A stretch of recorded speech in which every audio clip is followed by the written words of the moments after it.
اللہ تعالیٰ کا لاکھ لاکھ شکر ہے جس نے ہمیں مسلمان پیدا کیا، دین کی سمجھ دی، دین پڑھنے اور سیکھنے کا شوق عطا کیا، اپنی محبت عطا کی، اپنی پہچان عطا کی، اپنے رسول محمد صلی اللہ علیہ وسلم کی محبت عطا کی، اسلام پر جینے اور مرنے کا شوق عطا کیا۔ یہ ساری نعمتیں، اللہ سبحانہ و تعالیٰ کے یہ سارے احسانات ہم سے کچھ باتوں کا تقاضا بھی کرتے ہیں۔ جب نعمتیں ملتی ہیں تو ان کا شکرانہ ادا کرنا بھی ضروری ہوتا ہے، اور شکرانہ کس طرح انسان ادا کر سکتا ہے؟ وہ کام کر کے جو اللہ سبحانہ و تعالیٰ کو پسند ہو، اور ان چیزوں سے بچ کر جو اللہ سبحانہ و تعالیٰ کو ناپسند ہو۔ ہم میں سے بہت سے لوگ چونکہ مسلمان پیدا ہوئے ہیں اس لیے دین کے بارے میں بہت کچھ جانتے بھی ہیں، بچپن سے جانتے ہیں، سچ جھوٹ کے بارے میں، غیبت چغلی کے بارے میں، نماز روزہ کے بارے میں بہت سی چیزیں ہمیں بچپن سے ہی بتا دی جاتی ہیں، حلال و حرام کی بھی بہت سی چیزیں ہمیں پتہ چل جاتی ہیں۔ لیکن ایسا کیوں ہوتا ہے کہ سب کچھ جاننے کے باوجود بھی ہم وہ نہیں کرتے جو ہمیں کرنا چاہیے، یا ان چیزوں سے نہیں بچتے جن سے ہمیں بچنا چاہیے؟ شاید اس کی وجہ یہ ہے کہ ہمیں نیکی کرنے کے فائدے اور گناہ کرنے کے نقصانات کا علم نہیں، کیونکہ جب انسان کو کسی چیز کا فائدہ پتہ چلتا ہے تو یہ ہو نہیں سکتا کہ انسان پھر اس چیز کے پیچھے نہ جائے، اور جب اس کو کسی کام کا نقصان پتہ چلتا ہے تو پھر یہ ہوتا نہیں کہ انسان اس چیز سے بچے نہ۔ ہم سب جانتے ہیں کہ اگر ہم اللہ کو راضی کریں گے تو اللہ تعالیٰ ہم سے راضی ہو جائے گا۔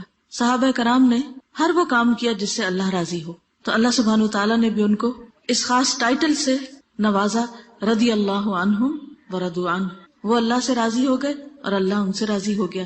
یہی ہماری زندگی کا مقصد ہونا چاہیے کہ ہم اللہ سبحانہ و تعالیٰ سے راضی ہوں، ہمارے جو بھی حالات ہوں، جیسے بھی دن گزرے، ہر حال میں ہم اللہ کا شکر ادا کرنے والے ہوں، کیونکہ انسان بہت تھوڑ دلا ہے، کمزور دل ہے۔ ہوتا یہ ہے کہ جب اس کی مرضی کے مطابق حالات ہوتے ہیں تو وہ پھر بھی کچھ شکر گزار ہوتا ہے، لیکن جو ہی چیزیں اس کی مرضی کے خلاف ہونے لگے زندگی میں تو وہ اللہ سے ناراض ہونے لگتا ہے۔ ہمیں کسی حال میں بھی اللہ سے ناراض نہیں ہونا، کچھ ہمیں ملے یا کوئی چیز ہم سے لی جائے، ہر حال میں راضی رہنا ہے۔ کیوں؟ اس لیے جو کچھ اس نے ہمیں دیا ہے یہ اس کی عنایت ہے ہم پر، ہمارا حق کوئی نہیں تھا، ہم ڈیزرو نہیں کرتے تھے کہ ہمیں ضرور یہ سب کچھ ملے۔ وہ اگر ان میں سے کوئی بھی چیزیں جو ہمیں اس نے دے رکھی ہیں لینا چاہے تو اس کی چیزیں ہیں نا، وہ لے سکتا ہے۔ ہماری اولاد اللہ کی امانت ہے، ہمارے پاس جو جسمانی قوتیں اور صلاحیتیں ہیں یہ اللہ کی امانت ہے، مال اللہ کی امانت ہے۔ اسی لیے ہم دیکھتے ہیں کہ صحابہ کرام کا طریقہ کیا ہوتا تھا کہ جب انہیں کوئی غم پہنچتا، کوئی دکھ پہنچتا، کوئی تکلیف پہنچتی، کوئی چیز ان سے چلی جاتی تو وہ کیا کہتے؟ انا للہ و انا الیہ راجعون، بے شک ہم بھی اللہ کے ہیں اور اسی کی طرف لوٹ کے جانے والے ہیں۔ یعنی کوئی چیز چلی گئی تو کوئی بات نہیں، ہم نے بھی چلے جانا ہے۔ دیکھیے جن چیزوں کے پیچھے ہم روتے ہیں یا جن چیزوں کے جانے کا ہمیں افسوس ہوتا ہے تو حقیقت کیا ہے؟ ایک وقت ہوتا ہے کہ وہ چیز جاتی ہے اور کچھ عرصے کے بعد اس کا مالک بھی چلا جاتا ہے۔ آج زمین پر کتنی ہی چیزیں ایسی، کتنے ہی محلات، کتنے ہی مکانات، کتنے ہی جاگیریں، کیا کچھ ہے کہ جو کل کسی اور کے پاس تھا آج دوسروں کے پاس ہے، یا آج ہمارے پاس ہے اور کل یہ پھر کسی اور کے پاس چلا جائے گا۔ اس دنیا کی ہر چیز بے وفا ہے، کوئی بھی چیز انسان کے پاس ہمیشہ نہیں رہتی۔ ہاں، ایک چیز جو کبھی ساتھ نہیں چھوڑتی وہ اللہ کی ذات ہے، اس لیے ہمیں بھی سب سے زیادہ اس کا وفادار ہونا چاہیے جو ہر حال میں ہمارے ساتھ ہے، جس کا ساتھ نہیں چھوٹ سکتا۔ ہم ان چیزوں کے تو بہت وفادار بنتے ہیں جو ہم سے بے وفائی کرتی ہیں، لیکن ہم اس کے وفادار کم بنتے ہیں جو ہمیں ہر حال میں اچھی طرح دیکھنا چاہتا ہے، اچھے حال میں دیکھنا چاہتا ہے، اور خصوصاً ہمارا انجام۔ اس لیے بے حد ضروری ہے کہ ہم اپنی اس چھوٹی سی زندگی میں، تھوڑی سی زندگی میں وہ کام کر لیں جو اللہ کو پسند ہے، کیونکہ ہم نے اس کے پاس جانا ہے۔ ہم سب کا اس بات پر ایمان ہے کہ ہم نے اس کے پاس جانا ہے، واپسی ادھر ہی ہے۔ اس لیے ان کاموں کی طرف توجہ کریں جو اس کو خوش کر دے، اور اسی طرح ان ساری چیزوں سے بچیں جو اسے ناراض کرتی ہیں، کیونکہ ہمیں اس حال میں اس سے نہیں ملنا کہ وہ ہم سے ناراض ہو، کیونکہ یہ سب سے بڑا خسارہ ہوگا، سب سے بڑا نقصان ہوگا، سب سے بڑا گھاٹا۔ اور اس کے علاوہ یہ بات بھی ہم یاد رکھیں کہ اگر ہم اس کو راضی نہیں کرتے اور ایسے کام کرتے رہتے ہیں جنہیں ہم گناہ کہتے ہیں، جو اس کو ناراض کرنے والے کام ہیں، تو اس کا نقصان آخرت میں تو ہے ہی، دنیا میں بھی ہوتا ہے۔ گناہ ایک طرح سے زہر کی طرح ہے، جیسے زہر کھانے سے نقصان ہوتا ہے، اسی طرح گناہ کرنے سے روح کا نقصان ہوتا ہے۔ جیسے زہر جسم کو نقصان دیتا ہے تو روح کو نقصان دینے والے زہر کیا ہے؟ گناہ۔ جس درجے کا گناہ ہوگا اس درجے کا نقصان ہوگا، چھوٹا گناہ ہوگا چھوٹا نقصان ہوگا، بڑا گناہ ہوگا بڑا نقصان۔ ہوتا یہ ہے کہ چونکہ دنیا میں ہمیں گناہ کا نقصان فوری طور پر نظر نہیں آتا، پتہ نہیں چلتا، یا سمجھ نہیں آتا جب ہم کسی مصیبت میں ہوتے ہیں کہ یہ کسی گناہ کی وجہ سے ہوئی ہے، یہ مشکل، یہ پرابلم کسی گناہ کی وجہ سے آئی ہے، ہمیں احساس ہی نہیں ہوتا لہٰذا ہم وہی گناہ بار بار کرتے چلے جاتے ہیں. یہ بالکل اسی طرح ہے کہ آپ دیکھیں کہ بعض لوگوں کو بعض غذائیں سوٹ نہیں کرتی، ان کو الرجی ہوتی ہے. سب کو معلوم ہے نا، کئی لوگوں کو دودھ کی الرجی ہوتی ہے، کئی لوگوں کو ڈیری پروڈکٹ ساری جو ہوتی ہیں ان کی الرجی ہوتی ہے، کسی کو کسی چیز کی، کسی کو کسی چیز کی. اب آپ دیکھیے کہ جب کسی کو کسی خاص چیز سے الرجی ہوتی ہے اور وہ اس چیز کو استعمال کرتا رہے تو اس کا حال کیا ہوتا ہے؟ وہ ہلاک ہونے کے قریب پہنچ جاتا ہے. اور بعض اوقات اگر وہ بھولے سے تھوڑا سا بھی کھا لے تو بیمار ہوئے بغیر رہ نہیں سکتا، لازماً بیمار ہوگا.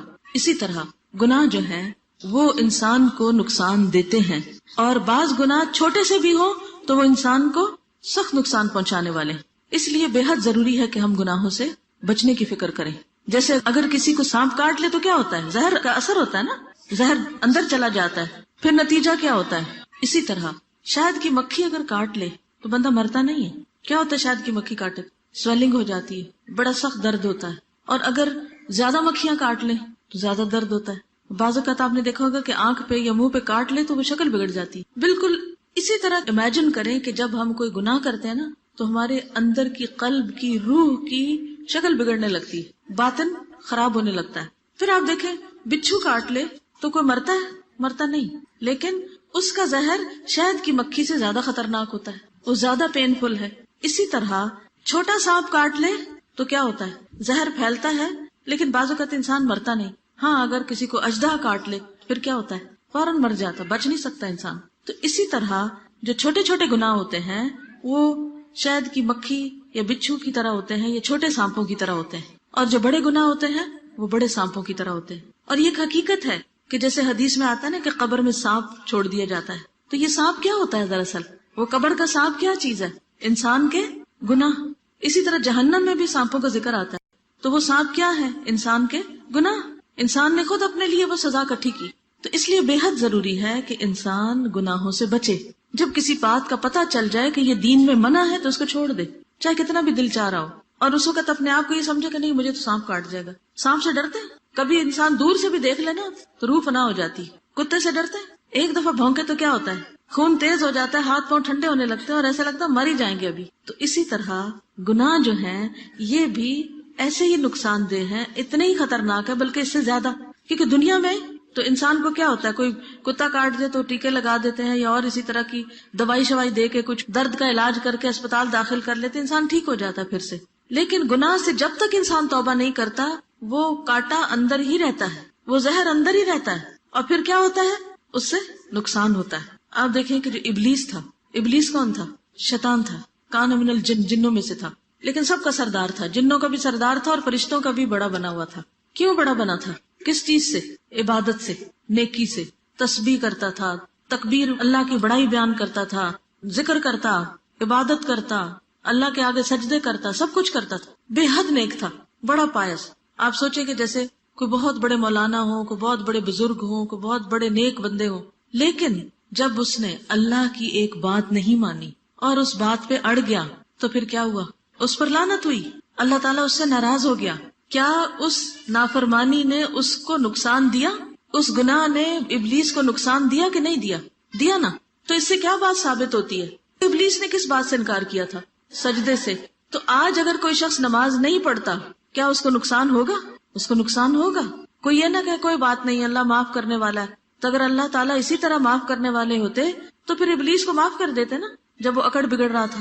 تو اس کا قصور یہ تھا کہ اس نے انکار کیا، اور پھر جب اللہ تعالیٰ نے پوچھا کہ کیوں انکار کیا تو حجتیں کرنے لگا.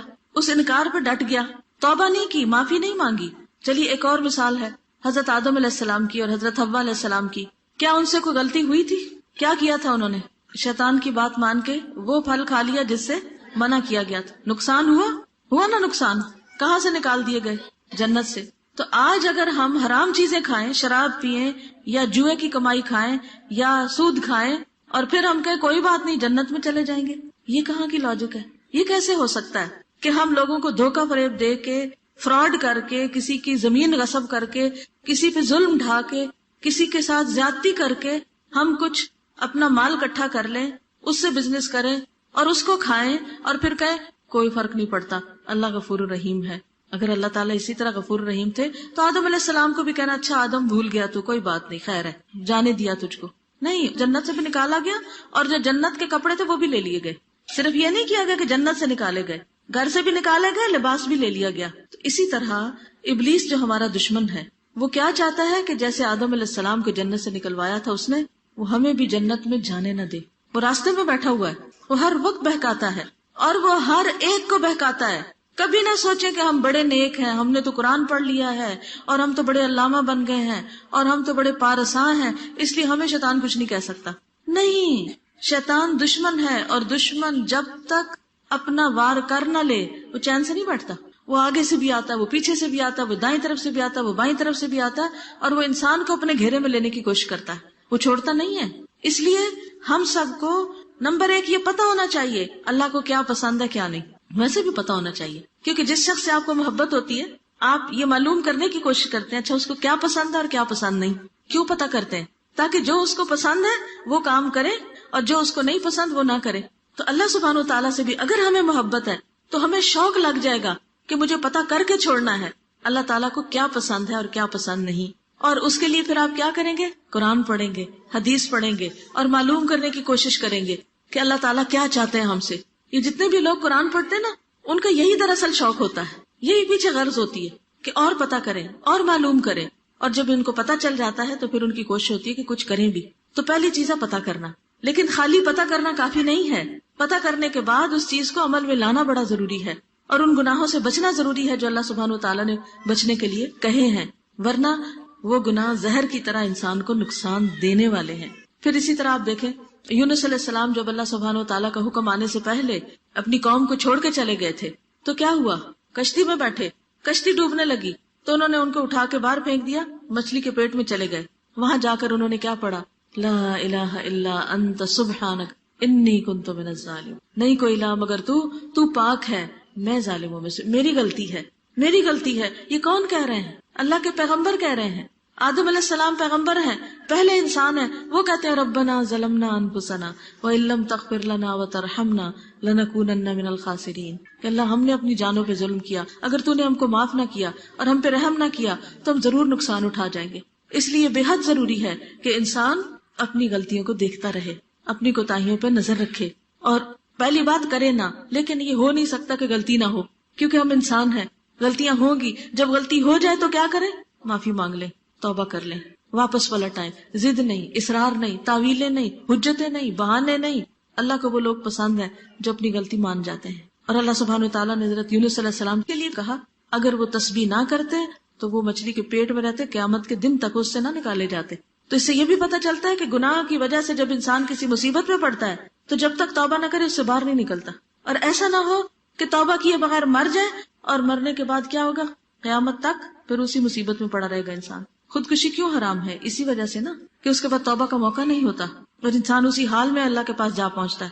پھر اسی طرح جتنی بھی قومیں ہیں، قوم عاد ہے، سمود ہے، قوم لوط ہے اور قومیں ہیں، ان سب کے اوپر اللہ کے عذاب آئے. کیوں آئے؟ فعصوا رسول ربهم فاخذهم اخذۃ رابیہ. انہوں نے اپنے رب کے رسولوں کی نافرمانی کی تو ان کو بڑھتی چڑھتی پکڑنے آ پکڑا، ان کی پکڑ ہو گئی. پھر اسی طرح آپ دیکھیں بنی اسرائیل جو تھے وہ بھی اللہ کی چنی ہوئی قوم تھے. اللہ سبحانہ وتعالیٰ قرآن پاک میں فرماتے ہیں انی فضلتکم علی العالمین، میں نے تمہیں سارے جہان پہ فضیلت دی، تمہیں چن لیا. لیکن جب چنے ہوئے لوگ، چنی ہوئی قوم، جب اس نے اللہ کی نافرمانی کی تو کیا ہوا؟ اللہ نے ایسی قومیں ان پر مسلط کی جنہوں نے ان کو انتہائی ذلیل و خوار کیا. تاریخ اگر ہم پڑھیں تو پتہ چلتا ہے کہ کچھ ایسے بادشاہ گزرے ہیں جیسے ٹیٹس ہے، بخت نصر ہے، انہوں نے ان پہ چڑھائی کر دی، ہلاکو خان کی شکل میں ان کے اوپر عذاب بھیجا. اور پھر کس طرح مسلمانوں کے خلیفہ کو مارا گیا، بوری میں بند کر کے ڈنڈوں سے مار مار کے اس کو مارا گیا. کہاں وہ اتنی عزت و شان و شوکت، اور کہاں یہ عالم. یہ کیوں ہوا؟ اللہ کے احکامات سے دوری کی وجہ سے ہوا، آپس کی لڑائی اور فتنے اور فرقے کی وجہ سے ہوا. تو جب اللہ کی نافرمانی کوئی قوم کرتی ہے تو آخرت سے پہلے دنیا میں بھی اس کی پکڑ ہو جاتی ہے. حضور صلی اللہ علیہ وسلم نے فرمایا جب میری امت میں گناہوں کی کثرت ہو جائے گی تو اللہ تعالیٰ خواص و عوام سب پر اپنا عذاب اتارے گا، یعنی کہ سب اس کی لپیٹ میں آئیں گے. حضرت ام سلمہ فرماتی ہیں یہ سن کر میں نے حضور صلی اللہ علیہ وسلم سے پوچھا یا رسول اللہ کیا اس وقت صالح اور نیک بندے نہیں ہوں گے، یعنی نیک بندے ختم ہو جائیں گے؟ آپ نے فرمایا کیوں نہیں ہوں گے. میں نے کہا پھر ان کے ساتھ کیا معاملہ ہوگا، کیا وہ بھی بیچ میں پس جائیں گے؟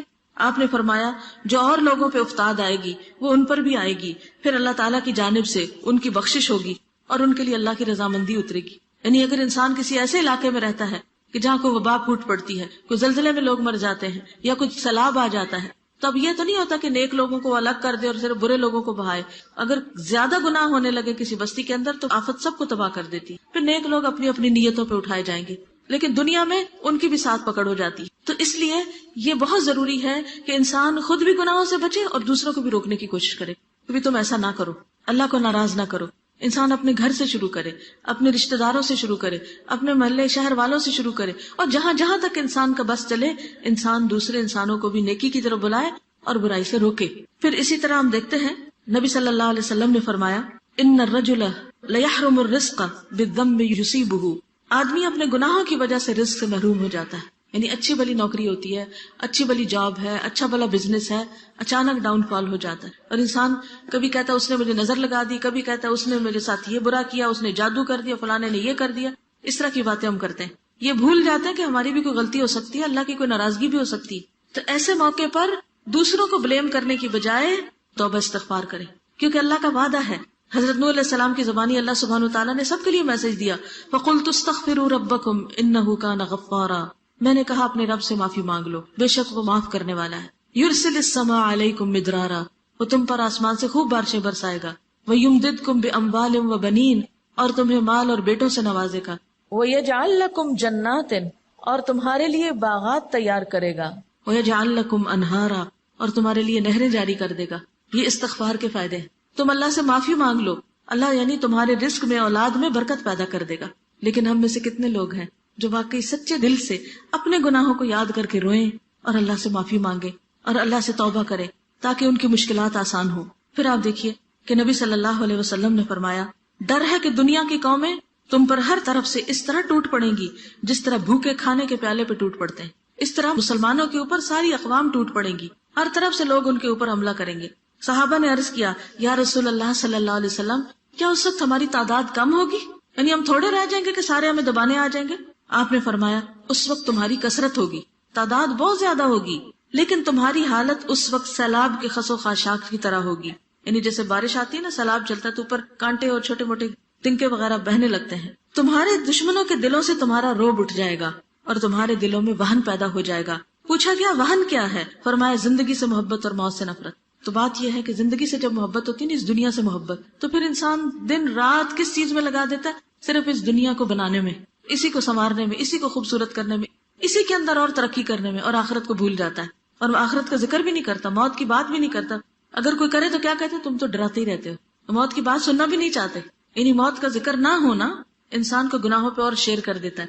کون سی چیز انسان کو گناہوں سے بچنے میں مدد دیتی ہے؟ موت کا ڈر. کہ مرنا ہے، خدا کو جواب دینا ہے، مرنے کے بعد کیا ہوگا، قبر میں کیا ہوگا، جان کیسے نکلے گی، قیامت کے دن کہاں اٹھیں گے. یہ ساری چیزیں انسان کے اندر ڈر پیدا کرتی ہیں. تو پھر انسان اس دنیا میں شرافت سے زندگی بسر کرتا ہے. تو اس لیے بے حد ضروری ہے کہ انسان گناہوں سے بچے. ایک عام گناہ جو ہم خواتین میں بہت پایا جاتا ہے وہ ہے دوسروں کی غیبت چگلی، دوسروں کی برائیاں کرنا. جہاں بیٹھے کسی نہ کسی کے خلاف باتیں شروع کر دینا اور پھر ختم ہی نہ کرنا، کرتے چلے جانا. اس کے بارے میں کیا حکم ہے؟ نبی صلی اللہ علیہ وسلم نے فرمایا، مسند احمد کی روایت ہے، جب مجھے معراج کے لیے لے جایا گیا، شب معراج پہ، ویسے تو لوگ شب معراج بڑی مناتے ہیں لیکن یہ نہیں پتا کہ اس دن ہوا کیا تھا، کہ مجھے جب لے جایا گیا تو مجھے ایسے لوگوں پر سے گزارا گیا جن کے ناخن تانبے کے تھے. وہ ان سے اپنا منہ اور سینے نوچ رہے تھے. میں نے جبریل سے پوچھا یہ کون لوگ ہیں، یہ کیوں اپنا منہ نوچ رہے ہیں؟ انہوں نے کہا یہ وہ لوگ ہیں جو انسانوں کا گوشت کھایا کرتے تھے، یعنی غیبت کرتے اور ان کی آبرو ریزی کرتے، یعنی ان کی بے عزتی کرتے. تو آج یہ اپنے آپ کو خود بے آبرو کر رہے ہیں کہ منہ پہ کچھ بھی لگ جائے تو انسان کو کتنی شرم آتی ہے. تو میں کسی کو کیا منہ دکھاؤں گا؟ تو قیامت کے دن ایسے لوگ اپنے منہ چھیل رہے ہوں گے. لیکن ہم میں سے کتنے لوگ ہیں جو ڈر کے اس بیماری سے باز آ جائیں اور یہ نہ کریں. بعض وقت کوئی ایسی ضرورت نہیں ہوتی، صرف کچھ عادت ہوتی ہے، منفی ذہن ہوتا ہے، ہر ایک میں برائی نظر آتی ہے. کچھ لوگوں کی عادت ہوتی ہے کہ انہیں سیدھی چیز بھی الٹی نظر آتی ہے، ہر وقت بدگمانی کرتے ہیں، دوسروں کے بارے میں برا سوچتے ہیں. کوئی ان کا اچھا بھی کرے اس کے لیے بھی برا سوچیں گے. یہ وجہ ہوگی کیونکہ شیطان ہمارے دل میں وسوسے ڈالتا ہے. وہ وسوسے ڈالتے ہیں فلاں نے تمہارے خلاف بات کی ہے کوئی، اچھا پھر وہ شروع ہو جاتا ہے تجسس کرنا، پھر اس کے بعد وہ زبان سے ایسی باتیں نکالنے لگتا ہے. نتیجہ کیا ہوتا ہے؟ انسان وہ کرنے لگتا ہے جو شیطان کو خوش کرتا ہے اور رحمان کو ناراض کرتا ہے. اب کس طرح انسان اس سے رکے؟ انسان یہ سوچے کہ آج میں اگر کسی کے پیچھے پڑ گیا ہوں نا، کسی کی بے عزتی کر رہا ہوں، کسی کی باتیں کر رہا ہوں، کسی کے خلاف بول رہا ہوں، تو کل یہ اپنے پہ ہی پلٹے گا. اس لیے مجھے اپنی خاطر کسی کے ساتھ برا نہیں کرنا، نہ سامنے نہ اس کے پیچھے. اب اس کی پہچان کیسے ہو کہ آپ کسی کی برائی کر رہے ہیں؟ جو بات آپ کسی کے سامنے نہ کہہ سکے، آپ کو ڈر ہو کہ یہ شخص ناراض ہو جائے گا مجھ سے، تو پھر آپ کیا کریں؟ سامنے تو کہہ نہیں سکے، پیچھے اس کی بری بات کریں، پھر یہ کہ اس کی بےزتی کرائیں، اس کی عزت گنوائیں، اس کا امیج خراب کریں، تاکہ اس کو لوگ برا سمجھے اور مجھے اچھا سمجھے۔ بعض اوقات یہ جذبہ ہوتا ہے نا کہ اپنے آپ کو بڑا عقل مند ثابت کرنا ہوتا ہے، تو دوسرے کو انسان ذلیل کرنے لگتا ہے۔ پھر اسی طرح نبی صلی اللہ علیہ وسلم نے فرمایا، لوگوں پر ایسا زمانہ آئے گا کہ اسلام کا صرف نام رہ جائے گا، لوگ کہیں گے ہم مسلمان ہیں لیکن مسلمانوں والی کوئی عادت ان میں نہیں ہوگی۔ اب اسلام کی سب سے پہلی پہچان کیا ہے؟ سلام۔ آج کتنے لوگ ہیں جو ایک دوسرے کو سلام کرتے ہیں؟ آپ کسی بازار مارکیٹ میں چلے جائیں، کیا کوئی کسی کو سلام کرتا نظر آتا ہے؟ ہارڈلی۔ لوگ ایک دوسرے کے پاس سے گزرتے منہ موڑ کے چلے جاتے، گھر میں ایک دوسرے کو سلام نہیں کرتے۔ حالانکہ نبی صلی اللہ علیہ وسلم نے اس کے بارے میں کیا فرمایا؟ خدا کی قسم جس کے قبضے میں میری جان ہے، تم جنت میں جا نہیں سکتے، جنت میں جا نہیں سکتے جب تک کہ تمہارے اندر ایمان نہ ہو، اور ایمان آ نہیں سکتا کہ جب تک کیا نہ ہو، آپس میں محبت نہ کرو۔ کیا میں تمہیں نہ بتاؤں وہ طریقہ کہ جس پر تم عمل کرو تو تم آپس میں محبت کرنے لگو گے؟ اور وہ ہے افشوا السلام بینکم۔ کیا کرو؟ سلام کو آپس میں رواج دو، سلام کو خوب خوب پھیلاؤ۔ لیکن ہم میں سے بہت سے لوگ نہ سلام کرتے ہیں، اور اگر کوئی کرے جواب بھی نہیں دیتا، اس میں بھی تھکتے ہیں۔ تو سلام کیا ہے؟ دراصل جنت میں لے جانے کی کنجی، یہ اسلام کی پہچان ہے، لیکن بہت سے لوگ اس سے خالی ہیں۔ پھر اسی طرح آپ نے فرمایا، اور قرآن کے صرف حروف رہ جائیں گے، یعنی کہ مخارج اور تجوید اس میں تو پھر بھی توجہ ہوگی یار، حفظ کر لیں گے، لیکن قرآن کہتا کیا ہے اس کی گہرائی میں نہیں جائیں گے۔ اس وقت مسجدیں ان کی بڑی عالی شان ہوں گی۔ آج آپ دیکھیں مشرق مغرب میں ہر طرف بڑی بڑی مسجدیں لوگوں نے بنا رکھی ہیں، مگر ہدایت سے خالی، اس میں دین کی تعلیم نہیں ہوگی۔ آپ دیکھیں بہت سی مسجدوں کا حال کیا ہے کہ لوگ وہاں نماز پڑھتے ہیں اور بس مسجد بند، کوئی درس نہیں، کوئی تدریس نہیں، کوئی کسی کو ہدایت کی بات نہیں کرتا۔ ان کے علماء آسمان کے نیچے بسنے والوں میں سب سے زیادہ برے لوگ ہوں گے، یعنی جو دیندار طبقہ ہوگا وہ سب سے برا ہوگا، جو بظاہر دین کا بڑا نام لینے والے ہوں گے۔ تو اس سے بھی بہت ڈرنا چاہیے ہمیں۔ اگر اللہ نے دین کا شوق دیا، دین کا علم دیا ہے، تو ہمیں اللہ سے ڈرتے رہنا چاہیے۔ انہی سے فتنے کھڑے ہوں گے۔ فتنے کس سے کھڑے ہوں گے؟ دین والوں سے فتنے کھڑے ہوں گے، دین والے فتنے اٹھائیں گے، دین کے نام پہ فتنے اٹھائیں گے، اور گھوم کر انہی میں لوٹ آئیں گے، خود ہی بھگتیں گے پھر اس کو۔ اب آپ دیکھیں نا، ایک دینی مذہبی لیڈر اگر لوگوں کے درمیان نفرت پھیلا رہا ہے، لوگوں کے درمیان دوسروں کے خلاف باتیں کر کر کے ان کو اکسا رہا ہے، دوسروں کو کافر بتا رہا ہے، نتیجہ کیا ہوگا؟ جو اس کے سننے والے ہیں، جو اس کے ماننے والے ہیں، وہ بھڑک اٹھیں گے، وہ جا کے حملہ کریں گے کسی اور پر، پھر بچ جائیں گے، جدھر حملہ کریں گے وہ واپس انہی پہ لوٹ آئیں گے۔ تو اس لیے دین والوں کی بہت بڑی ذمہ داری ہے، اور وہ کیا ہے؟ آپس میں اتفاق محبت سے رہیں، ایک دوسرے سے نفرت نہ کریں، دوسروں کا احترام کریں۔ اگر کوئی شخص ان کو پسند نہیں تو بھی اپنی زبان کو بند رکھیں۔ پیٹھ پیچھے بیٹھ کے تبصرے کرنا بغیر علم کے، اور بڑی بڑی باتیں کرنا، اور ایک دوسرے کے خلاف باتیں کرنا، اور ایک دوسرے سے نفرت کرنا، اور بغض رکھنا، اور حسد رکھنا، اور مقابلے بازی کرنا، یہ دین والوں کا کام نہیں ہوتا، یہ دین کی تعلیم نہیں ہوتی۔ دین والے آپس میں ایک دوسرے سے محبت کرتے ہیں، ایک دوسرے کا احترام کرتے ہیں، اور یہی ہمارا اخلاق ہونا چاہیے۔ پھر آپ نے فرمایا، جو لوگ علم کا مظاہرہ کرنے لگے اور عمل کو چھوڑ بیٹھے، اور زبان سے تو محبت کا اظہار کریں اور دلوں میں بغض اور کینہ رکھیں اور رشتہ داریاں توڑ دیں، تو اللہ تعالیٰ ان پر لعنت بھیجتا ہے اور انہیں بہرا اور اندھا بنا دیتا ہے، پھر انہیں اپنی غلطیوں کا خود بھی پتہ نہیں چلتا۔ اور آخر میں حضرت عبداللہ بن عمر سے مروی ہے کہ رسول اللہ صلی اللہ علیہ وسلم کی خدمت میں 10 آدمیوں کی ایک جماعت بیٹھی ہوئی تھی، 10 لوگ بیٹھے ہوئے تھے، اور میں بھی انہی میں سے ایک تھا۔ آپ نے ہمیں مخاطب کرتے ہوئے فرمایا، اے گروہ مہاجرین، 5 چیزوں میں سے میں تمہارے حق میں بارگاہ الہی سے پناہ مانگتا ہوں کہ یہ 5 چیزیں تمہارے اندر نہ آئیں۔ نمبر 1، جس قوم میں بدکاری پھیل جائے، زنا پھیل جائے، اور علانیہ بدکاری ہونے لگے، یعنی لوگوں کے اندر سے شرم و حیا ہی ختم ہو جائے، تو اللہ تعالیٰ ان میں طاعون اور دوسری قسم کی بیماریاں بھیج دیتا ہے جو ان لوگوں میں پہلے نہیں تھی، نئی نئی بیماریاں ان میں پھیل جاتی۔ کیا ہمارے ملک میں، ہمارے مسلمانوں کے اندر ایسی بیماریاں ہیں؟ خاص طور پہ کون سی بیماری جو پہلے لوگوں میں نہیں ہوتی تھی اور آج بہت ہو گئی؟ اب اس کا یہ مطلب نہیں کہ طاعون میں کوئی فوت ہو جائے تو وہ کوئی برا آدمی نہیں، یا کسی کو کینسر ہو جائے تو ضرور وہی برا آدمی ہے، نہیں، یہ نہیں مطلب اس کا۔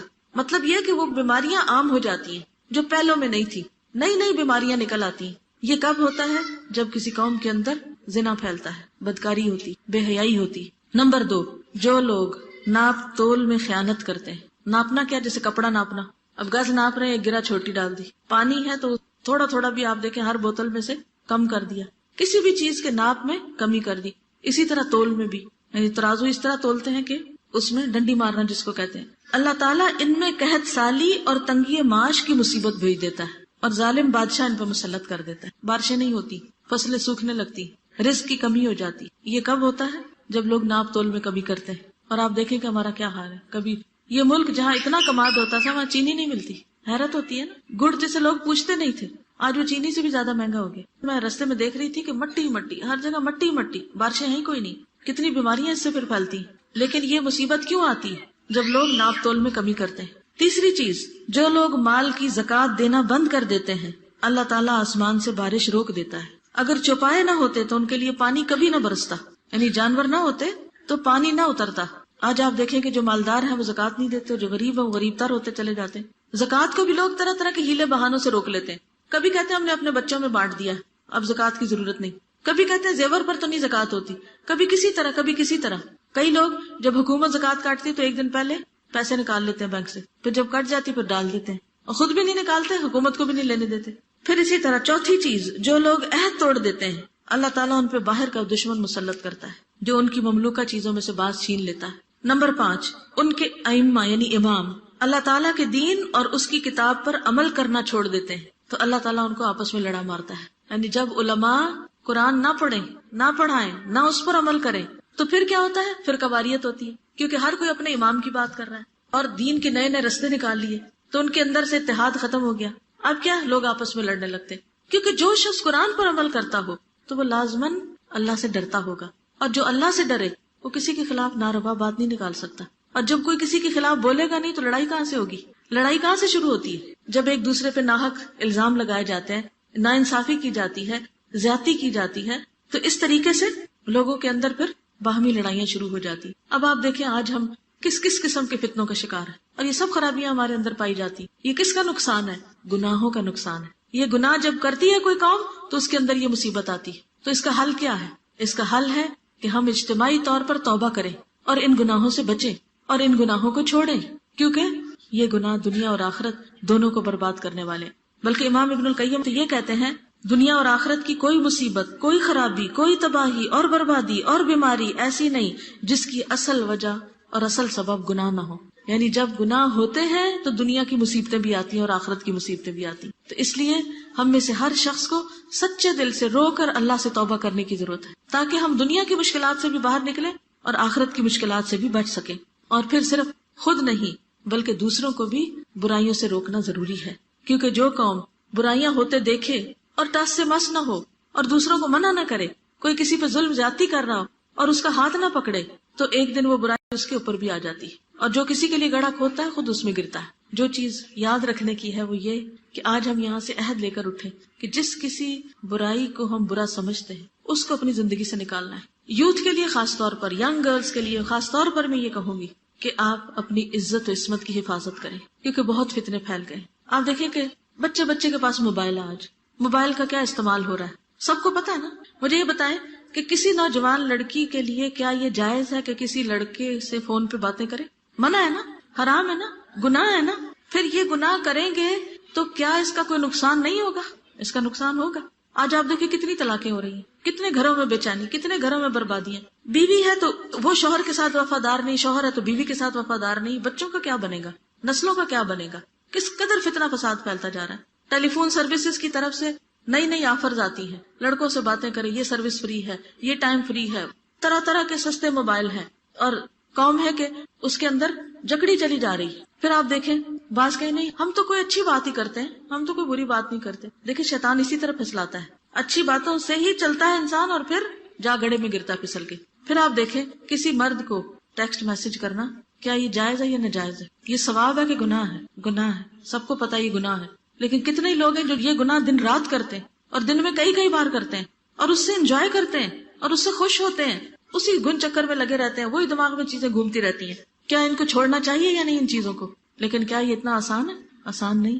ہاں اس وقت آسان ہو جاتا ہے جب انسان اللہ سے مدد مانگتا ہے کہ یا اللہ یہ گناہ ہے، یہ برائی ہے، میں چھوڑنا چاہتی ہوں، تو مجھے توفیق دے، تو مجھ سے چھڑا لے. دیکھیں جب شوہر کو بیوی پر اعتماد نہیں ہوتا نا تو اس کی قدر، اس کی محبت دل میں نہیں رہتی. اور اگر عورت کے پاس سب کچھ بھی ہو، زیور سے بھی لدی ہوئی ہو، کپڑے بھی اچھے پہنے ہوئے ہو، لیکن شوہر کی کوئی توجہ نہ اس کی طرف، کیا اسے کوئی خوشی ہو سکتی؟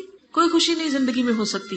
تو یہ اپنے شوہر کے حق میں بھی خیانت ہو جاتی ہے. اس سے بچنا ہے، اپنی نظروں کی حفاظت کرنی، اپنی زبان کی حفاظت کرنی، اپنے کانوں کی حفاظت کرنی. کیا موبائل کے ذریعے یا ٹیلی ویژن کے ذریعے یا کیسٹ کے ذریعے یا سی ڈیز کے ذریعے گانے سننا جائز ہے کہ ناجائز؟ فحش گانے، بے حیائی والے گانے، عشق و محبت کے گانے جائز ہے؟ نہیں، کیونکہ یہ شیطان انسان کے لیے خوشنما بنا دیتا ہے، ان چیزوں کو خوبصورت بنا دیتا ہے. یہ گناہ کے کام ہے، ان سے بچنا ہے. پھر اسی طرح سود کا لین دین، یہ بھی حرام ہے. جب یہ سود عام ہو جاتا ہے تو اس کا بھی وبال آتا ہے انسانوں کے اوپر. اللہ اور اس کے رسول سے کھلی جنگ ہے. تو جس حد تک انسان ہو سکے اپنے آپ کو اس سے نکالے. جی آپ کچھ کہنا چاہتے ہیں؟ یعنی کھانے میں ایسی چیزیں ہوتی ہیں بعض اوقات کہ جن کے اندر حلال نہیں حرام انگریڈینٹ ہوتے ہیں اور پتہ ہی نہیں ہوتا، اور ہمارے بچے اس کے عادی ہوتے جاتے ہیں، اور پھر جب وہ کھانے لگتے ہیں تو پھر ان کے اندر بے حسی آنے لگتی ہے، پھر وہ ہماری بات نہیں مانتے. آپ دیکھیے کہ یہ کھانے میں جو احتیاط نہ کرنا نا، یہ وہ پہلا امتحان ہے جس میں آدم علیہ السلام مبتلا ہوئے تھے. پوری جنت کو چھڑا کے تو ابلیس نے اس چیز کا شوق دلایا کہ جو منع تھی. آج بھی آپ دیکھیں اتنا اچھا ہمارا ملک ہے، اتنی طرح طرح کی نعمتیں ہیں یہاں پر، اتنے زبردست فروٹس ہیں اور حلال چیزیں ہیں، ان کو چھوڑ کے ہم آرٹیفیشل کے پیچھے چل پڑے. تو ان چیزوں کا کس قدر نقصان ہے. تو اس لیے ہم میں سے ہر شخص دیکھے کہ وہ اپنی کل کلی کیا بھیج رہا ہے. قرآن پاک میں اللہ تعالیٰ فرماتے ہیں وَلْتَنْظُرْ نَفْسٌ مَا قَدَّمَتْ لِغَدٍ. ہر شخص کو چاہیے کہ دیکھے اپنی کل کلی کیا بھیج رہا ہے. جو ہم بولتے ہیں، جو ہم لکھتے ہیں، جو ہم سوچتے ہیں، جو ہم کرتے ہیں، سب لکھا جا رہا ہے، اور کل جب کتاب ملے گی تو سب اس کے اندر لکھا ہوا ہوگا. ابن عمر رضی اللہ عنہما سے روایت ہے، رسول اللہ صلی اللہ علیہ وسلم نے فرمایا اسلام کی بنیاد 5 چیزوں پر رکھی گئی ہے: گواہی دینا کہ اللہ کے سوا کوئی معبود نہیں اور بے شک محمد اللہ کے رسول ہیں، نماز قائم کرنا، زکوٰۃ ادا کرنا، حج کرنا اور رمضان کے روزے رکھنا. 5 پلرز ہیں ہمارے دین کے، ٹھیک ہے، جن پر یہ چھت کھڑی ہے. حضرت عائشہ رضی اللہ عنہ سے مروی ہے کہ رسول اللہ صلی اللہ علیہ وسلم نے فرمایا 3 چیزیں ایسی ہیں جن پر میں قسم کھا سکتا ہوں. ان میں سے ایک یہ کہ اللہ عز و جل اس شخص کو جس کا اسلام میں کوئی حصہ ہو اس کی طرح نہیں کرے گا جس کا کوئی حصہ نہ ہو. اور اسلام کا حصہ 3 چیزیں ہیں: نماز، روزہ اور زکوٰۃ. مختلف احادیث اس بارے میں آتی ہیں، لیکن جو یہ جامع حدیث ہے جو امام بخاری لائے ہیں جس میں اسلام کا پورا تعارف کرا دیا گیا ہے. اسی طرح حدیث جبریل میں بھی ہمیں یہ بات وضاحت سے ملتی ہے کہ شہادتین کے علاوہ نماز، روزہ، حج، زکوٰۃ. ٹھیک، یعنی اگر کوئی شخص لا الہ الا اللہ محمد رسول اللہ پڑھ لیتا ہے لیکن نماز نہیں پڑھتا تو اس کا دین ناقص ہے، اور بعض کے نزدیک تو وہ دین سے ہی خارج ہے. اسی طرح کوئی روزے کا انکار کر دے یا حج کا انکار کر دے یا زکوٰۃ کا انکار کر دے تو وہ بھی اسلام کی بنیادیں ڈھانے والا ہے. تو ان ارکان میں کمی نہ کرنے والوں کے لیے کامیابی بھی ہے. ایک شخص رسول اللہ صلی اللہ علیہ وسلم کے پاس آیا، اس کے بال پریشان بکھرے ہوئے تھے، اس کی آواز کی بھنبھناہٹ سنائی دے رہی تھی مگر اس کی بات سمجھ میں نہیں آ رہی تھی کہ وہ کیا کہہ رہا ہے. یہاں تک کہ وہ نزدیک آ گیا، پتا چلا کہ وہ اسلام کے بارے میں پوچھ رہا ہے. تب یہ اسلام کی ایک سٹرکچر ہے، ایک ڈھانچہ ہے اور اسلام کی ایک اصل بنیادیں ہیں. تو رسول اللہ صلی اللہ علیہ وسلم نے فرمایا اسلام یہ ہے کہ دن میں 5 نمازیں پڑھنا. اس نے کہا مجھ پر اس کے سوا تو کوئی نماز نہیں. آپ نے فرمایا نہیں مگر یہ کہ تو نفل پڑھے. رسول اللہ صلی اللہ علیہ وسلم نے فرمایا رمضان کے روزے رکھنا. اس نے کہا مجھے پر اس کے سوا کوئی اور روزہ تو نہیں. آپ نے فرمایا نہیں مگر یہ کہ تو نفل روزے رکھے. تو اور بات ہے. پھر رسول اللہ صلی اللہ علیہ وسلم نے اسے زکوٰۃ کا ذکر کیا. وہ کہنے لگا کیا مجھ پر کوئی صدقہ تو نہیں. آپ نے فرمایا نہیں مگر یہ کہ تو نفل صدقہ دے. پھر وہ شخص پیٹھ موڑ کر چلا گیا. یوں کہتا جاتا تھا اللہ کی قسم نہ اس سے بڑھاؤں گا نہ گھٹاؤں گا. آپ نے فرمایا اگر یہ سچا ہے تو کامیاب ہو گیا. یعنی کامیابی کے لیے یہ لوازمات تو ضروری ہیں. اب کیا کہیے ان لوگوں کے بارے میں کہ جو اپنے آپ کو مسلمان بھی کہتے ہیں لیکن نمازوں میں بھی ڈنڈی مارتے ہیں. اب تو آہستہ آہستہ روزوں کے بارے میں بھی لوگ بہت تساہل پسند ہوتے چلے جا رہے ہیں. پہلے یہ ہوتا تھا کہ نماز پڑھیں یا نہ پڑھیں روزے ضرور رکھتے تھے، لیکن اب اس کے بارے میں بھی وہ پابندی نہیں رہی. پھر اسی طرح زکوٰۃ. اب مثلاً کسی کی زکوٰۃ اگر رمضان میں فرض ہو گئی ہے تو اس کو ذوالحج تک نہیں ٹالنا چاہیے، رمضان میں ہی نکال دینا چاہیے. یعنی آپ میں سے ہر ایک کو اپنی اسلامی کیلنڈر کے مطابق زکوٰۃ کی تاریخ معلوم ہونی چاہیے اور اس تاریخ تک آپ زکوٰۃ نکال چکے ہیں. تو بہرحال اسلام کی بنیادوں میں سب سے پہلی بنیاد کیا ہے؟ شہادتین، اشہد ان لا الہ الا اللہ و اشہد ان محمد رسول اللہ. یہ دنیا اور آخرت میں ایمان والوں کا قول ہے. تو یہ جو آتا ہے نا یثبت اللہ الذین آمنوا بالقول الثابت فی الحیات الدنیا وفی الآخرہ، تو اس سے مراد یہی قول ہے. رسول اللہ صلی اللہ علیہ وسلم نے فرمایا مسلمان جب قبر میں سوال کیا جائے گا تو وہ گواہی دے گا کہ اللہ کے سوا کوئی معبود نہیں اور یہ کہ محمد اللہ کے رسول ہیں. تو اللہ کے اس فرمان کا یہی مطلب ہے کہ اللہ تعالیٰ ان کو قول ثابت کے ساتھ ثابت قدمی عطا فرمائے گا، یعنی ان کی کامیابی ہو جائے گی. جو شخص توحید کا اقرار کر دے تو اس کے لیے کیا ہے؟ جہنم کی آگ اس پر حرام ہو جاتی. تو کسی بھی شخص کا کوئی عمل قبول نہیں جب تک کہ وہ کلمہ شہادت نہیں ادا کر لیتا. یہ مسلمان ہونے کی علامت، اسلام میں داخل ہونے کے لیے ضروری ہے. دوسری چیز نماز ہے. قرآن مجید میں آتا ہے قُلْ لِعِبَادِيَ الَّذِينَ آمَنُوا يُقِيمُوا الصَّلَاةَ، میرے ان بندوں سے جو ایمان لے آئے ہیں کہہ دیجئے کہ وہ نماز قائم کریں. لا الہ الا اللہ پڑھنے کے بعد جو پہلا کرنے کا کام ہے جس سے کوئی چھٹکارا نہیں، وہ نماز ہے. کوئی شخص جب مسلمان ہو جاتا ہے تو پہلی چیز جو اس کو سکھانی چاہیے وہ نماز ہے. اور اگر اس کو پڑھنی نہیں بھی آتی تو ساتھ اس کو وضو کرائیں اور ساتھ اس کے کھڑے ہو کر اس کو نماز کے ایکشن سکھائیں. اسی طرح بچوں کے اوپر جو پہلی چیز آتی ہے سمجھ کے بعد، وہ 7 سال کی عمر میں ان کو کیا ہے؟ نماز کا حکم دو. اور 10 سال کے ہوئے اور اگر نہیں نماز پڑھتے تو مار بھی سکتے ہیں. پھر اسی طرح ایک اور روایت میں آتا ہے رسول اللہ صلی اللہ علیہ وسلم نے فرمایا اللہ نے اپنے بندوں پر 5 نمازیں فرض کی ہیں، جس نے ان کا حق ادا کیا، ان کو ہلکا سمجھتے ہوئے ان میں سے کچھ ضائع نہیں کیا، تو اللہ تعالیٰ کا اس کے لیے قیامت کے دن یہ وعدہ ہے کہ اس کو جنت میں داخل فرمائے. تو پہلی چیز جس کا ہمیں اہتمام کرنا ہے اور اس میں کوئی کمی نہیں آنے دینی، اس کے آداب اور شرائط اور فرائض اور ساری چیزیں، وہ نماز ہے. اگر نماز درست ہوگی تو سب چیزیں درست ہو جائیں گی، اور اگر کسی کی نماز ہی درست نہیں تو باقی چیزیں تو پھر قابل قبول نہیں. بہت سے لوگوں کو یہ دیکھا گیا ہے کہ وہ مثلاً علم حاصل کرنے میں لگتے ہیں، پڑھنے پڑھانے میں لگتے ہیں، یا دین کے کام میں لگتے ہیں، نمازوں سے سستی برتنے لگتے ہیں. سستی کیا؟ دیر سے پڑھتے ہیں، یا یہ ہے کہ بس جلدی جلدی 2 ٹھونگے مار لیتے ہیں. یہ میں نے اپنی آنکھوں سے مشاہدہ کیا تو مجھے بڑی حیرت ہوتی ہے کہ یہ کس قسم کا دین ہے اور کس قسم کی دین کی خدمت ہے. دین کی خدمت صرف دوسروں کو لیکچر دینا ہے اور خود اپنی ذات پر اس کو اپلائی کرنا نہیں ہے. ہم قرآن میں تو پڑھائیں کہ قد افلح المؤمنون الذین هم فی صلاتہم خاشعون، اور اپنی نماز کی خشوع کی فکر ہی نہ کریں. کلاسز ہیں تو ان کو پڑھاتے چلے جائیں اور نماز کے لیے صرف 15 منٹ دیں کہ جلدی سے 2-4 ٹھونگے مار لیں اور سنت کا اہتمام ہی نہ کریں. تو ہم سب کو اس چیز کے بارے میں کانشیس ہونے کی ضرورت ہے، اور جان بوجھ کے تو نماز چھوڑ ہی نہیں سکتے. نبی صلی اللہ علیہ وسلم نے فرمایا جان بوجھ کر نماز کو مت چھوڑا کرو، اس لیے کہ جو شخص جان بوجھ کر نماز کو ترک کرتا ہے تو یقیناً اس سے اللہ کی ذمہ داری ختم ہو جاتی، پھر بخشش کی کوئی گارنٹی نہیں ہے. تیسری چیز روزہ ہے. یا ایھا الذین آمنوا کتب علیکم الصیام کما کتب علی الذین من قبلکم لعلکم تتقون. رمضان کے مہینے کے روزے فرض ہیں، لیکن ہر مہینے 3 روزے رکھنا سینے کے کینے کو دور کر دیتا ہے. ڈپریشن کا علاج ہے، دل کی گھبراہٹوں کا اور دل کی بے چینیوں اور پریشانیوں کا. چاہے ایام 20 کے رکھ لیں، چاہے سوموار جمعرات کا رکھ لیں، یعنی ہر مہینے ہر ہفتے 1 روزہ رکھ لیں، تو نیت میں اور ارادے میں رکھیں، کیونکہ ان 3 روزوں کی فضیلت بہت ہے. اسی طرح روزہ مومن کا قلعہ ہے، یعنی برائیوں سے بچاتا ہے، مصیبتوں سے محفوظ رکھتا ہے.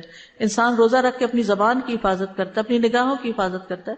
انسان کے اندر ایک تقویٰ پیدا ہوتا ہے. یعنی ہم میں سے اکثر لوگ یہ تمنا اور خواہش ہوتی ہے کہ متقی بن جائیں، لیکن اس کے لیے ان چیزوں کا اہتمام نہیں کرتے جو تقویٰ لانے والی ہیں. تو شہادتین اور نماز کے بعد روزہ. چوتھی چیز زکوٰۃ ہے. وما امروا الا ليعبدوا الله مخلصين له الدين حنفاء ويقيموا الصلاة ويؤتوا الزكاة وذلك دين القيمة، سورۃ البینہ. اور انہیں اس کے سوا حکم نہیں دیا گیا کہ وہ اللہ کی عبادت کریں اس حال میں کہ دین کو اس کے لیے خالص کرتے ہوئے، ایک طرف ہونے والے، یکسو، اور نماز قائم کریں اور زکوٰۃ دیں. اور یہی مضبوط ملت کا دین ہے. یعنی دین اس وقت تک مضبوط نہیں ہوتا، انسان دیندار نہیں کہلا سکتا جب تک کہ وہ اپنی وقت زکوٰۃ ادا نہیں کرتا. نبی صلی اللہ علیہ وسلم نے فرمایا جس نے اپنے مال کی زکوٰۃ ادا کی بس اس سے اس کے مال کی برائی جاتی رہی، یعنی اس کے مال کو انشاءاللہ نقصان بھی نہیں ہوگا، اور اس کے اندر جو میل کچیل ہے یا کوئی مشتبہ چیزیں آ گئی ہیں تو وہ بھی نکل جائیں گی. مال کو پاک کرنے کا ذریعہ زکوٰۃ ہے ہی پاکیزگی کی بات. اور جو زکوٰۃ نہیں دیتے وہ آخرت پر بھی ایمان نہیں رکھتے. الذین لا یؤتون الزکاۃ وهم بالآخرۃ هم کافرون. تو یہ بھی کفر کی ایک شکل ہے. ابو بکر رضی اللہ عنہ نے ان لوگوں کے خلاف جہاد کیا تھا جنہوں نے زکوٰۃ سے انکار کیا تھا. اور زکوٰۃ نہ دینے والوں کا انجام بہت برا ہے. قیامت کے دن جس چیز کی زکوٰۃ نہیں دی وہی انسان کے لیے سونا چاندی ہو، وہ وبال جان بن جائے گی، جس کی تفصیلات آپ پڑھتے رہتے ہیں. پانچویں چیز حج ہے. حج کی فرضیت ہے صاحب استطاعت پر. وَلِلَّهِ عَلَى النَّاسِ حِجُّ الْبَيْتِ مَنِ اسْتَطَاعَ إِلَيْهِ سَبِيلًا وَمَنْ كَفَرَ. اب آپ دیکھ رہے ہیں نماز سے انکار ہے تو کفر کی بات آئی، زکوٰۃ سے انکار ہے تو کفر کی بات آئی، اسی طرح روزے اور حج سے. تو اسلام کا اپوزٹ کفر ہے. اگر کوئی شخص ان چیزوں کی پابندی نہیں کرتا تو گویا وہ اسلام کی باؤنڈری سے باہر نکلنے لگتا ہے. تو اللہ کے لیے لوگوں پر اس گھر کا حج فرض ہے جو اس کے راستے کی طرف استطاعت رکھتا ہو، اور جس نے کفر کیا تو بے شک اللہ تمام جہانوں سے بہت بے پرواہ ہے.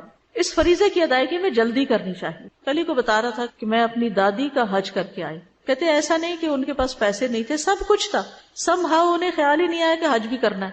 بہت سے ایسے خاندان ہوتے ہیں، امیر ہیں، مالدار ہیں، ریسورسز ہیں، سب کچھ ہیں، لیکن اللہ کے گھر جانے کی طرف دھیان ہی نہیں آتا. دنیا میں اتنے مشغول ہیں، اولاد میں، مال میں اور کاموں میں، کہ کہ حج کا خیال ہی نہیں آتا.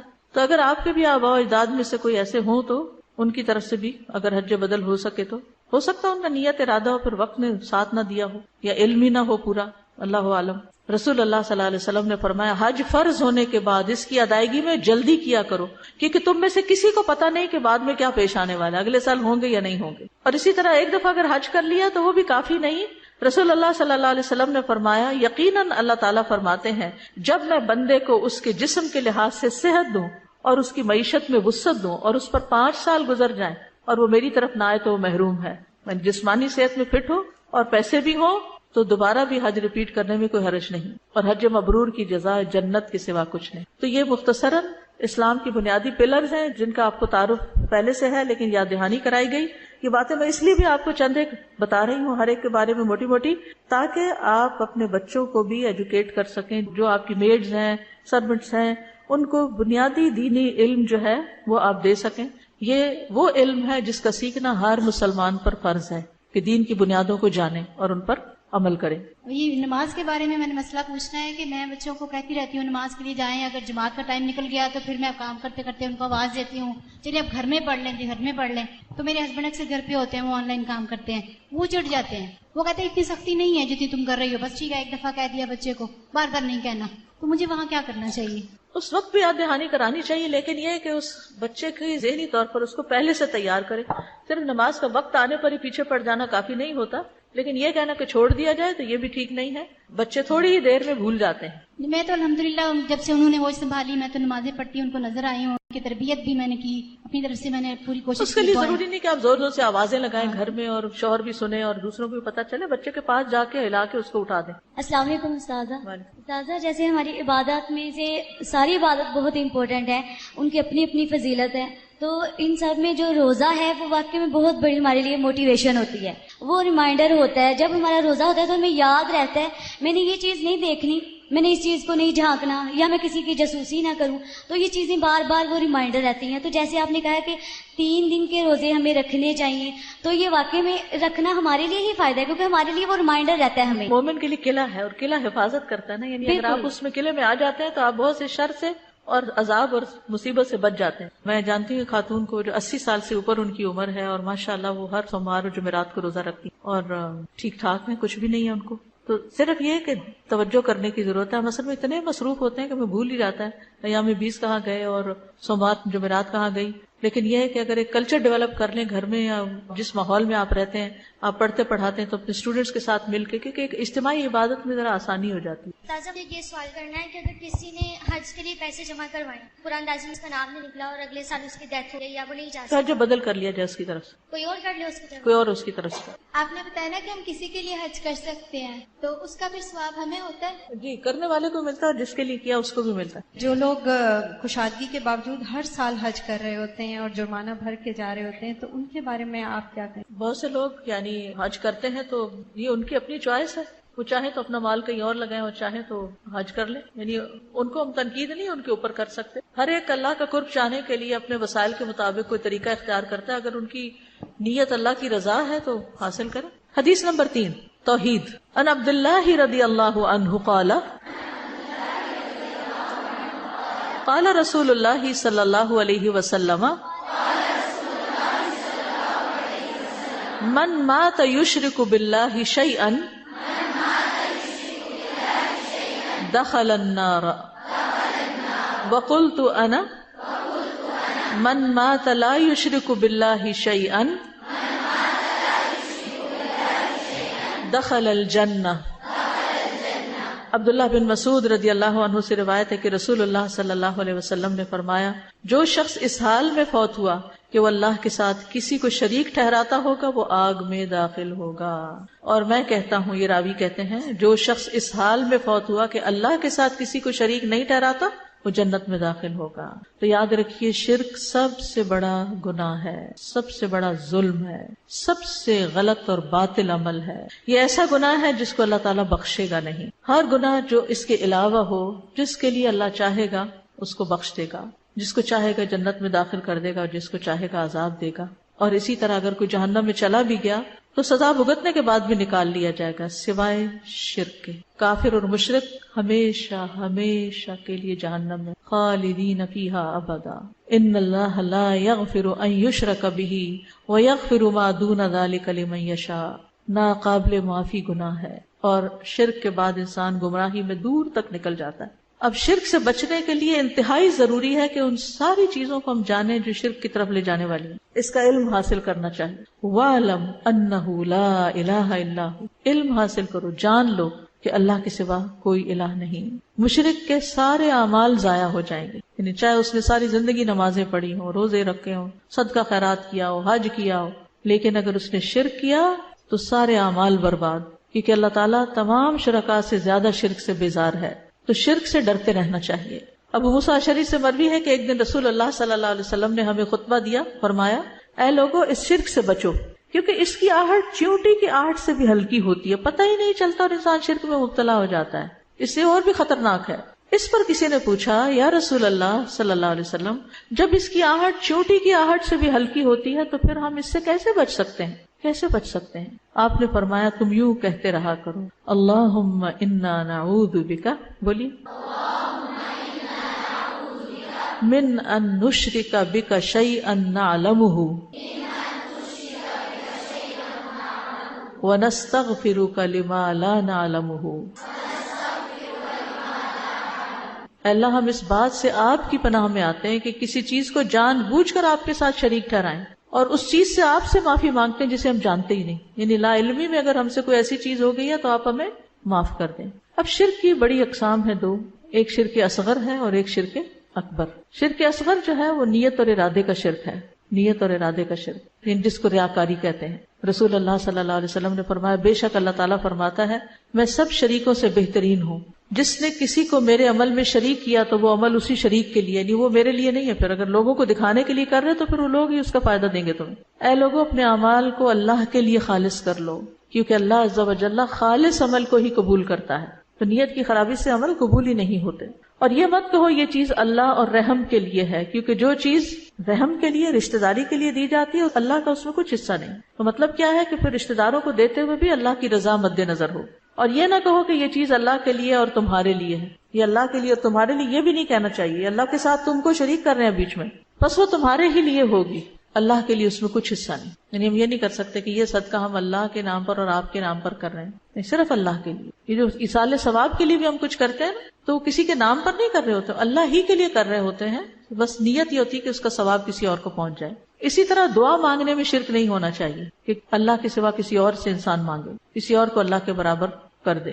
پھر اطاعت میں شرک، انسان اللہ کے ساتھ کسی اور کو الہ بنا لے، جیسے نصارہ نے کیا تھا کہ انہوں نے علماء اور درویشوں کو اللہ کے سوا اپنا رب بنا لیا، اور مسیح ابن مریم کو بھی، حالانکہ انہیں حکم دیا گیا تھا کہ اللہ کے سوا کسی کی عبادت نہ کریں جس کے سوا کوئی الہ نہیں، اور وہ ان چیزوں سے پاک ہے جو وہ شریک ٹھہراتے ہیں. یعنی جہاں علماء کی بات ہو یا کسی بڑے کی بات ہو، اس کو چھوڑ کر کس کی لینی چاہیے؟ صرف اللہ کی لینی چاہیے. اسی طرح تعویذ لٹکانا، پھر اسی طرح بدشگونی لینا، غیر اللہ کی قسم کھانا، اور باقی یہ جو بڑی بڑی قسمیں ہیں جیسے بتوں کی عبادت کرنا یا اللہ کے ساتھ کسی اور کو اپنی عبادت کا مستحق سمجھنا، اس کے آگے سجدہ کرنا یا اس سے دعائیں کرنا یا اس کے نام کی نظر و نیاز دینا یا اس کی قبر پر چکر لگانا اور حج کی طرح طواف کرنا یا اور اس قسم کے کام کرنا، تو اس سے بھی بچنے کی ضرورت ہے. میرا سوال تھا کہ جو ہم بدعت کرتے ہیں یہ بھی شرک کے زمرے میں آتا ہے؟ بدعت اور چیز ہے، شرک اور بدعت میں فرق ہے. بدعت دین میں نئی چیز ایجاد کرنے کا نام ہے، جو چیز دین کا حصہ نہیں اس کو دین بنانا.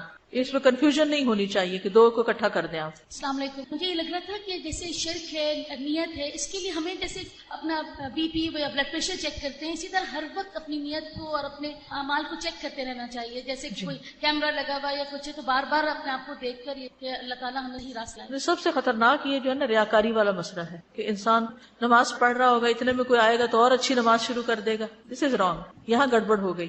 تو اس وقت فوراً پلٹانا چاہیے تو بس استغفار کہ میں کسی اور کے لیے نہیں، میں تو اللہ کے لیے پڑھ رہا ہوں. تنہائی کی نمازوں کو چیک کرنا چاہیے کہ پبلک میں ہم کیا کرتے ہیں، اکیلے میں ہم کیا کرتے ہیں. اسی طرح باقی عبادات میں کیا ہم جب لوگ نہیں ہوتے تب بھی اسی طرح خشوع و خضوع سے اور خلوص سے اور جذبے اور محبت سے کام کر رہے ہوتے ہیں؟ یا کوئی بھی کام آپ کو دیا جائے تو صرف کوئی سر پہ سوار ہے تو آپ کام کر رہے ہیں، یا کوئی نہ بھی پوچھے تو آپ اپنی ذمہ داری اور کمٹمنٹ نبھاتے ہیں؟ ابھی جو آپ نے ریاکاری کی بات کہی اس میں یہ سیلفیاں بھی آپ دیکھیں کہ عبادت کرنا اور اس میں سیلفیاں اس بک پہ لگانا، اس کی کوئی سمجھ نہیں آتی کہ عمرے پہ جا رہے ہیں اور سیلفیز بنا بنا کے شیئر کر رہے ہیں، اسٹیٹس اپ ڈیٹ کر رہے ہیں لوگوں کو دکھانے کے لیے، تو یہ سب کچھ نہیں نا. ٹیچر میں نے کہا تھا کہ ہمارا نفس تو طاغوت، تو کیا ہم ہاں نفس کو الہ بنا لینا اور ہر کام نفس کی خواہش کے مطابق کرنا اور اس کو اللہ کے احکام کے برابر قرار دینا، یہ بھی درست ہے. استاذہ آپ نے اس کی تشریح میں بتایا کہ مشرک اور کافر وہ جہنم میں ہمیشہ رہیں گے، تو استاذہ منافقین کے لیے کیا حکم ہے؟ کیا وہ بھی ہمیشہ؟ وہ بھی اسی میں شامل ہے. حدیث نمبر 4، ہلاک کرنے والے گناہ. عن ابی ہریرہ رضی اللہ عنہ ان رسول اللہ صلی اللہ علیہ وسلم قال